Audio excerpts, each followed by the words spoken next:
quiero preguntarles, cuando pensamos, si vamos a hacer un balance, un gráfico de torta, ¿saben lo que es un gráfico de torta? ¿Qué porcentaje de la torta, del uso de nuestra mente, ¿en qué estamos pensando? ¿Estamos pensando en el pasado? ¿Estamos pensando en el presente? ¿O pensando en el futuro? Son tres opciones. Si pudieras poner un gráfico de torta, ¿sí? O sea, un porcentaje en que ocupas tu mente, ¿lo haces pensando en el presente, en el pasado o en el futuro? ¿Dónde estaría tu estadística? Cada uno tiene, o sea, ¿en qué ocupamos nuestra mente en ese tiempo, especialmente el tiempo libre? ¿Sí? Cuando la mente no estás haciendo algo y te pones a pensar, ¿dónde te vas? ¿Al pasado, al presente o al futuro? Ustedes dicen, pastor, yo no soy como Windows que me dice dónde está la memoria y en qué lugar anda, no. Pero por ahí sí. El otro día hablábamos con Laura de que si uno deja libre el pensamiento se dispara. ¿A dónde? Generalmente hacia atrás. ¿Hacia dónde? Hacia atrás. Hacia atrás. Gracias, Diego. Ahí está. Por ahí viene la cosa. En el caso de Diego, quizás Laura, parece ser que, y si lo dejan libre, dispara para atrás. ¿Alguien más tiene alguna otra idea? Yo, la mayoría de las veces planifico para el futuro. Y muy pocas veces miro para acá. Casi nada. Sí voy mirando al futuro y al presente. ¿Qué es lo que voy a hacer mañana? Porque no puedo quedar quieto. Es mi forma de ser así.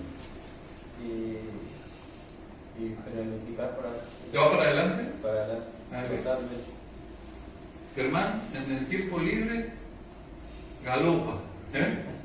¿Alguien más? Sí, Mabel. Yo creo que yo particularmente estoy muy centrada en qué estoy haciendo en este momento y obsesionada por ahí, desgraciadamente, en cómo ayudo a mi gente. Yo creo que si lo pienso así, digo, es malo, digamos, porque me obsesiono pensando cómo ayudo a mi hija en esto. Y mi mente muchas veces me obsesiono tanto que entro a afligirme mal. No sé si en el futuro, sino en este momento, ¿qué tengo que hacer ya para que le soluciono esto a ella, a la otra? Y bueno, creo que mi preocupación es ahora ya. Ese es mi pensamiento constante. Gracias. El presente, el pasado o el futuro. Es interesante. Plantéeselo después en la intimidad y un poco esta mañana traer a colación algo que estamos mirando desde hace algunos domingos. ¿Dónde está puesta nuestra mirada? ¿No? Nuestra mirada. ¿Cómo debe ser la mirada de alguien resiliente?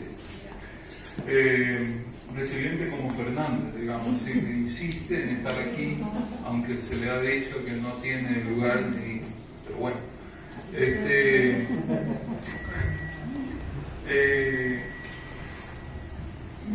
Es interesante, hay una cosa, no sé si soy yo, puede ser que estoy cerca del micrófono. Sí.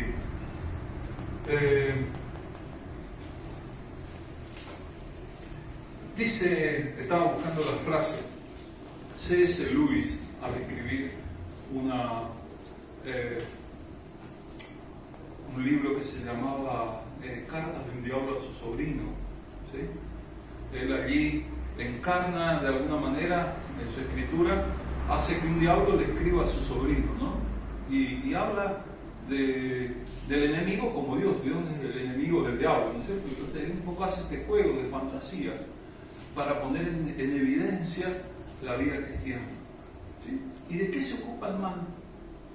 Buena parte de su tiempo. Y una de las cosas que dice Luis, hablando de esto, es que el presente es el único lugar, el presente es el único lugar donde la eternidad actúa.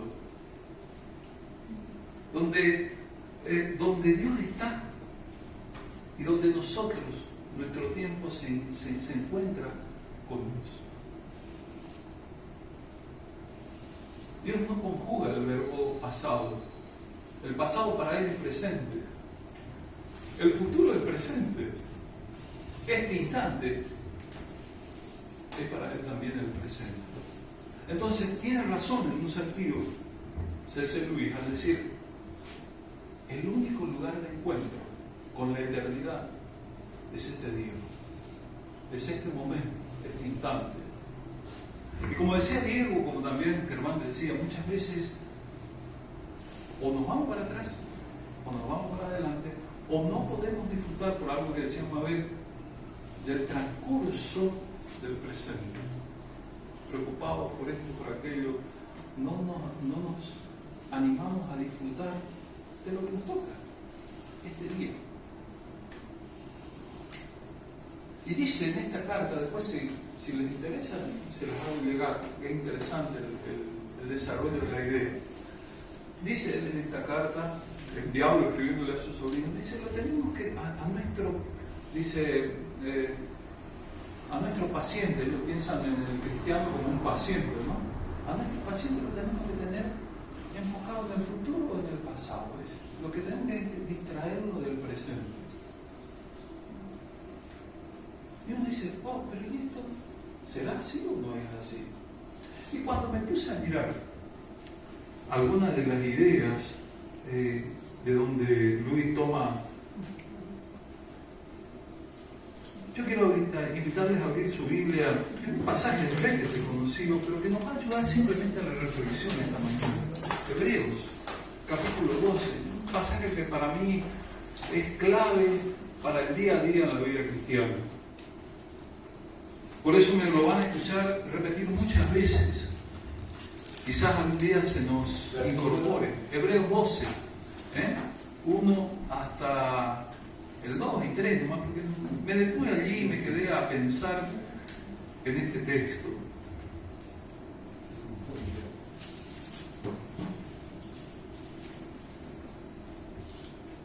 Hablábamos en la semana de la preeminencia del amor. Vamos unidos orando. Y es interesante que el amor es lo único que nunca deja de ser. La fe se va a terminar, dice, la esperanza algún día se va a hacer concreta, ¿sí? Y el amor es lo único que permanece. Sin embargo, mientras estamos recorriendo nuestra existencia, la fe, la esperanza, el amor, el presente tienen algo para nosotros. Cuando leemos Hebreos 12, el autor nos dice: por tanto, nosotros también, teniendo en derredor nuestro tan grande nube de testigos, despojémonos de todo peso y del pecado que nos asedia y corramos con paciencia la carrera que tenemos por delante.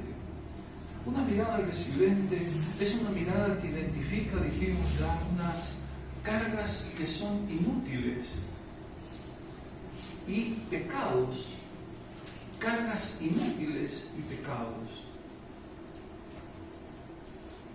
Interesante, cuando empezamos a mirar para atrás, miramos las oportunidades que se nos fueron, las cosas que hicimos, lo que hicimos bien, lo que hicimos mal, añoramos. Cuando miramos al futuro, también de alguna manera nos enfocamos en algo que todavía no está bien. Yo no estoy diciendo, y hago la aclaración, no estamos diciendo con esto: no planifiquemos, no miremos el día de mañana, pero nuestra acción transcurre hoy. Debemos tomar decisiones hoy. Y muchas veces nos enfocamos en lo que viene y ponemos inclusive nuestro corazón en el futuro. Ser persistente es tener clara conciencia de que no estamos completos. No hemos alcanzado la perfección, que falta mucho. Muchas veces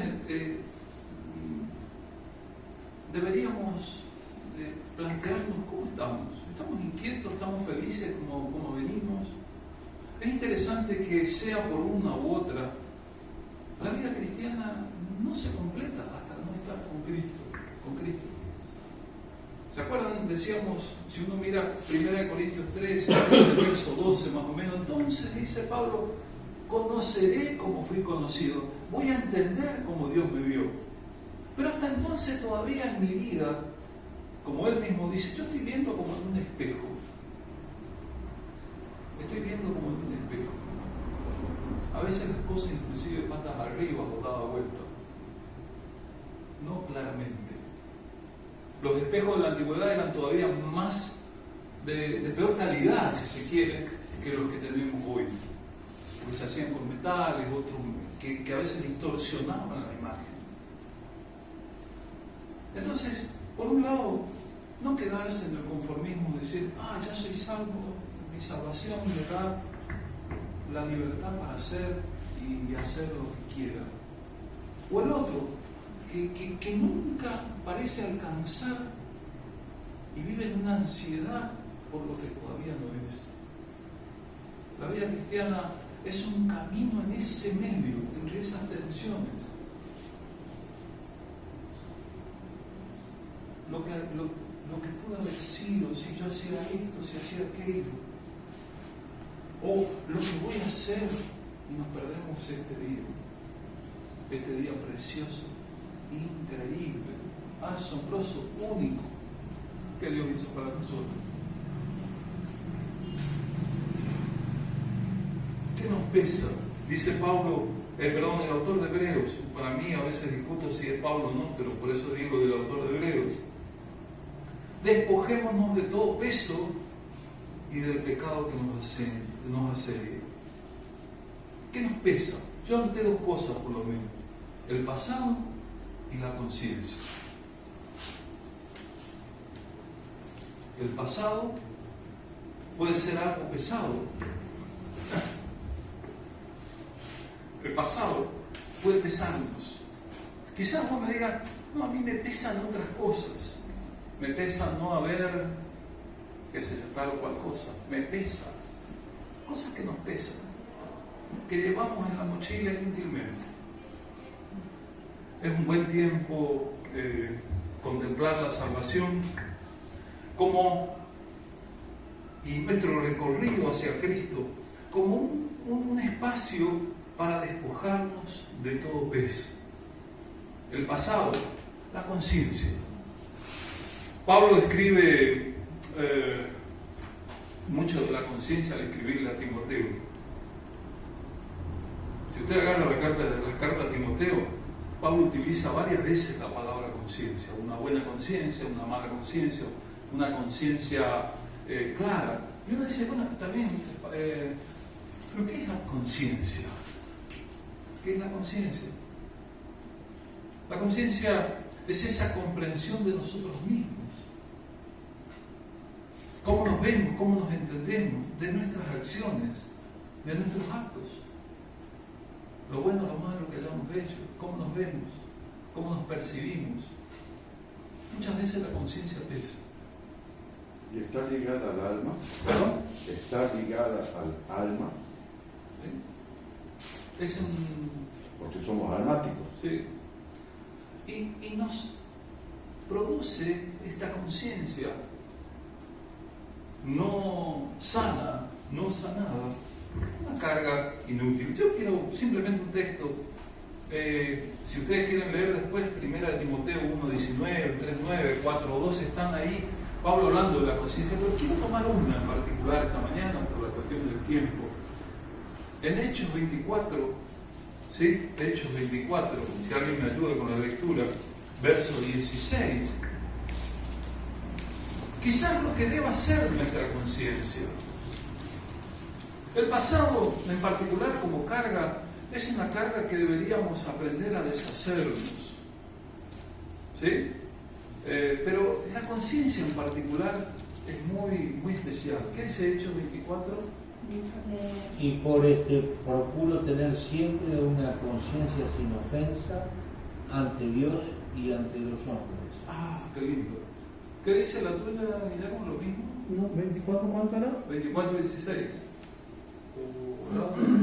Y por esto procuro tener siempre una conciencia sin ofensa ante Dios y ante los hombres. Esa dice. Esta dice, por esto siempre trato de mantener una conciencia limpia delante de Dios y de toda la gente. Qué lindo consejo el de Pablo. ¿Cómo pensaba? ¿Sí? Para que no te pese la conciencia. En las dos líneas posibles, una buena conciencia delante de Dios y delante de los hombres. En cuanto a lo que vos sepas, en cuanto a lo que vos creas, tu conciencia esté libre, no te esté diciendo y el diablo la esté usando para amasijarte. Hay algunas cosas que nos impiden cumplir también el propósito de Dios, y esto es el pecado. Pecado es esto que la definición dice errar al blanco. Errar al blanco. Qué triste es cuando percibimos que el pecado nos ha distraído del propósito de Dios. No erremos. No permitamos que esto nos haga vivir lejos del propósito de Dios. El pecado, de todas las maneras posibles, es esa acción o esa omisión que nos distrae del propósito de Dios. Sin embargo, cuando miramos el presente o el pasado o el futuro, tengamos en cuenta estas dos cosas por lo menos: una buena conciencia y estar conscientes, voy a usar la misma palabra, de cuál es el propósito de Dios para mi vida. ¿Se está alcanzando?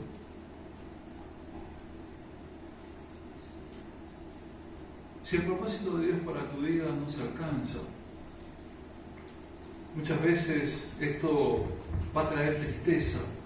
Yo pensaba al imaginar la parábola del hijo pródigo, aunque no es el fondo de la parábola, pero sí pensaba aquel joven que malgastó lo que su padre le había heredado.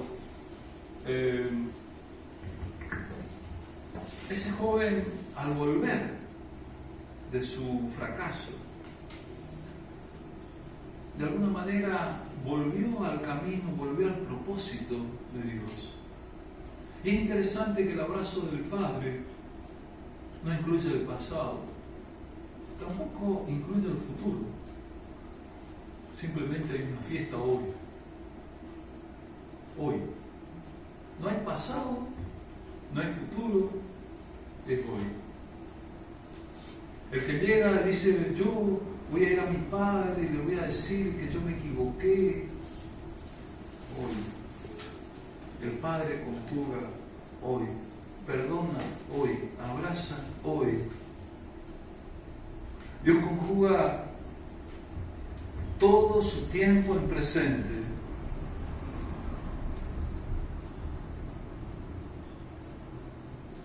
El tiempo de Dios es hoy. La carrera de la perseverancia de la que Hebreos 12 nos habla es hoy. Como bien dice Pablo, creo que lo leímos al fin de la semana pasada, en el sermón de la semana pasada en Filipenses,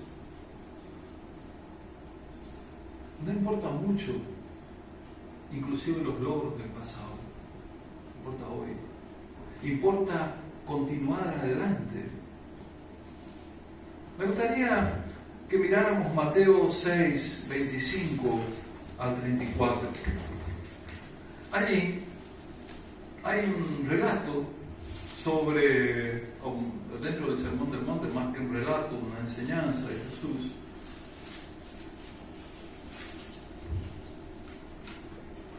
(6:25 al 34)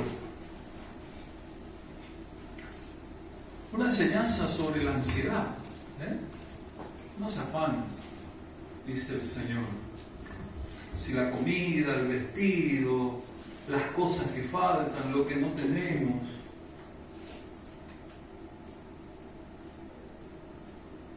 Y es interesante que en el verso 31 en particular,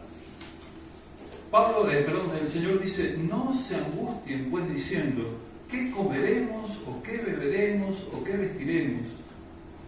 Fíjense que todas las ansiedades están en el futuro. ¿Qué vamos a hacer? ¿Qué vestiremos? ¿Qué comeremos?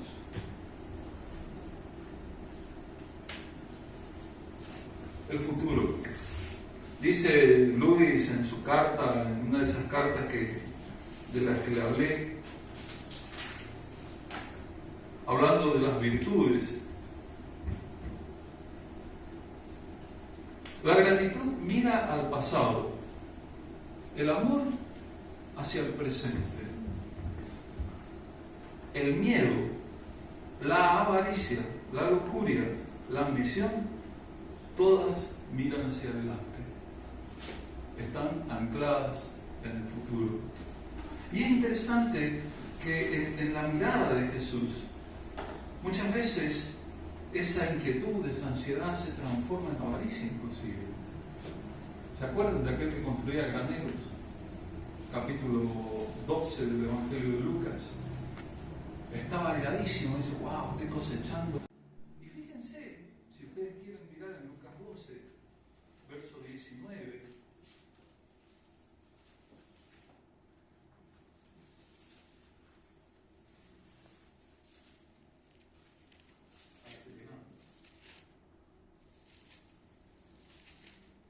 después que construyó el granero y que hizo todo, dice, ¿qué dice? Lucas 12, 19.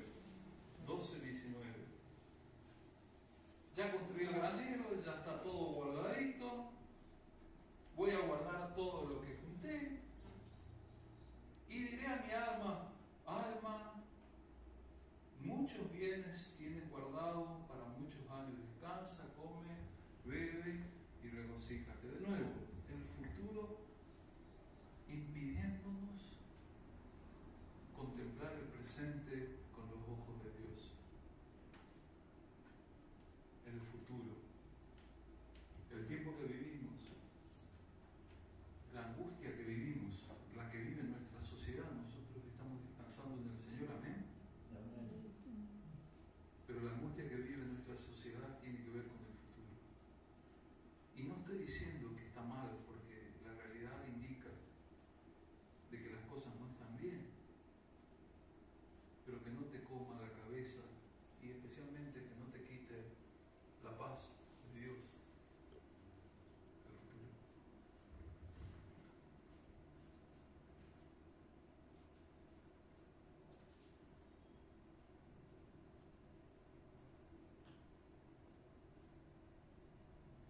Debemos pensar en el futuro en un sentido diferente.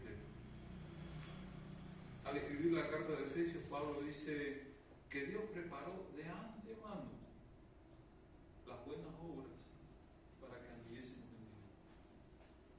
Dios ya preparó, tiene un propósito para tu vida, para que hagamos algo distinto con nuestra vida en este tiempo, con la salvación que se nos dio. Inclusive hasta eso, a veces nos va la vida diciendo: yo quiero ser el mejor creyente, quiero ser esto, quiero ser aquello, quiero ser como... No te compares. Sé lo que Dios quiere que vos seas. Ser eso. Ser eso que Dios pensó para tu vida. No el modelito que nos muestra la tele, no la idea que nos viene de afuera, sino preguntarle al Señor: Señor, ¿yo qué soy?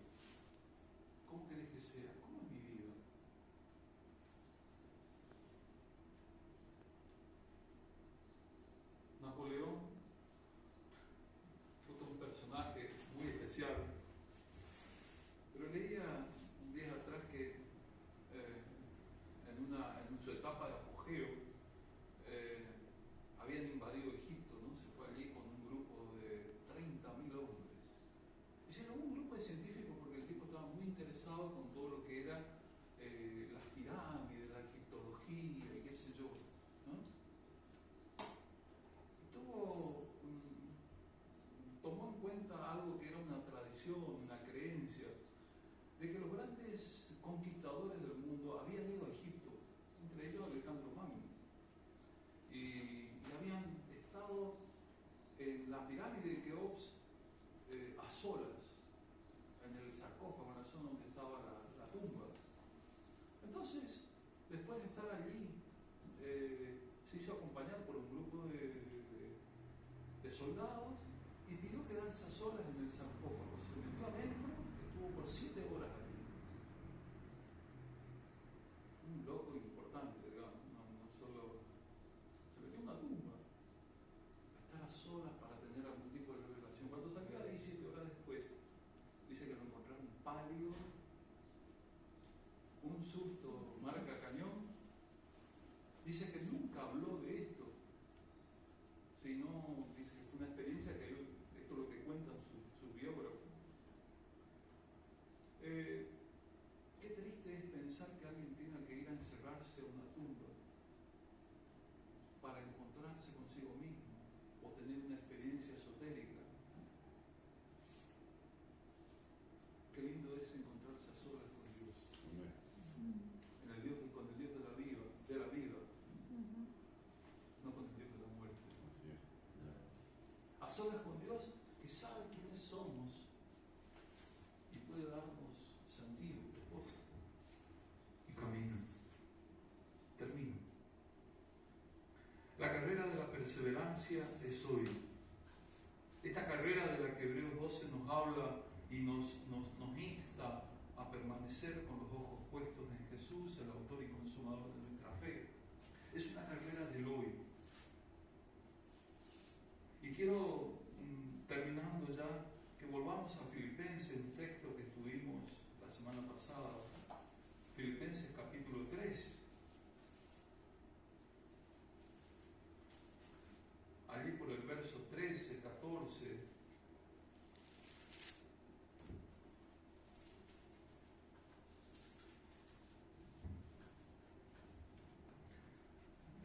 El apóstol dice en el versos 13 y 14: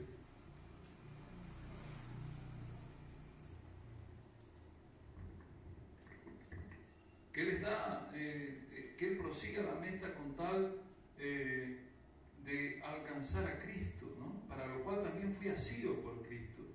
Y él dice: yo mismo, hermanos, no pretendo haberlo ya alcanzado, pero una cosa hago, olvidando ciertamente lo que quedó atrás, me extiendo a lo que está adelante y prosigo la meta, al premio del supremo llamamiento de Dios en Cristo Jesús. Correr con paciencia esa carrera, desechando lo que quedó atrás y proyectándonos a Cristo. La eternidad es una realidad y ese debe ser nuestro foco. No los eventos del futuro, no la futurología con todas sus ideas, sino la eternidad. El encuentro con Cristo, el asemejarnos a Cristo, el poder ser imitadores de Cristo. La carrera de la perseverancia es hoy. Y Pablo dice algo que yo no quiero dejar de lado. En los versos 18 al 20, ahí nomás en Filipenses, él habla dice: hermanos, imítenme a mí en el 17. Tienen buen ejemplo, dice, en nosotros. Pero dice en el 18: porque por ahí andan muchos, de los cuales os dije muchas veces, y aún ahora lo digo llorando, que son enemigos de la cruz de Cristo. El fin de ellos será perdición. Su Dios es el vientre. Su gloria es aquello que debería avergonzarlos, y solo piensan en lo terrenal. El presente tiene un riesgo.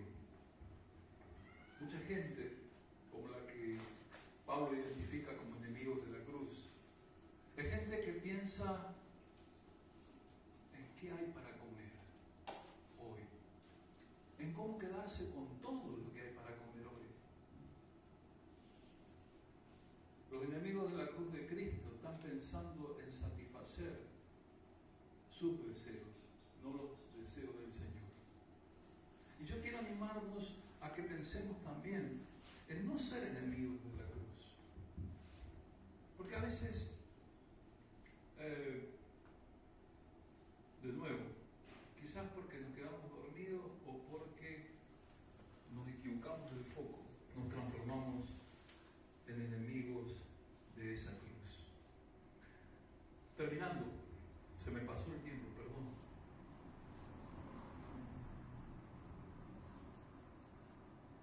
Quiero animarnos a ser resilientes, a una mirada resiliente. La resiliencia no se queda en lo que pasó ayer, no se enfoca en lo que, en la ansiedad del futuro, se enfoca en lo que Dios hoy me permite vivir, decidir, hacer, construir, y en el disfrute, ¿no? Como decíamos el otro día. Aprender a disfrutar del recorrido entre el punto A y el punto B, entre la salida y la llegada. A darnos cuenta que en ese recorrido Dios no nos deja solos. Cuando por alguna razón queremos llegar antes a B, al final nos perdemos el camino. El camino es justamente el Señor, estar con Él, caminar con Él. Nos ponemos de pie.